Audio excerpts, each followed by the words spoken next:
রাজনীতি নিয়ে খুব একটা মত প্রকাশ করেন না বলিউড অভিনেতা রণবীর কাপুর। তবে এবার ভারতীয় এক গণমাধ্যমে সাক্ষাৎকারে প্রধানমন্ত্রী নরেন্দ্র মোদীকে নিয়ে কথা বললেন তিনি। মোদীকে শাহরুখ খানের সঙ্গে তুলনা করলেন রণবীর। রণবীরকে তার রাজনৈতিক মতামত নিয়ে প্রশ্ন করা হলে এই অভিনেতা বলেন, আমি সাধারণত রাজনীতি নিয়ে তেমন কিছু ভাবি না, কিন্তু প্রধানমন্ত্রীকে আমি খুব পছন্দ করি।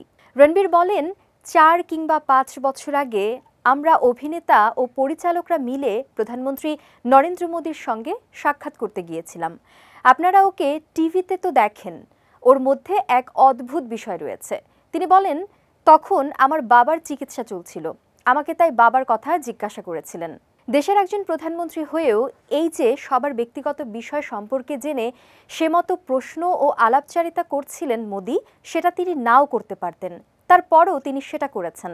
আসলে মহান মানুষদের মধ্যে এমন উৎসাহ আর প্রচেষ্টাটা দেখা যায়। প্রধানমন্ত্রীকে শাহরুখ খানের সঙ্গে তুলনা করে রণবীর কাপুর বলেন, শাহরুখ খানও ঠিক এমন বহু মহৎ মানুষ আছেন, এ আচরণই অনেক কিছু বলে দেয়।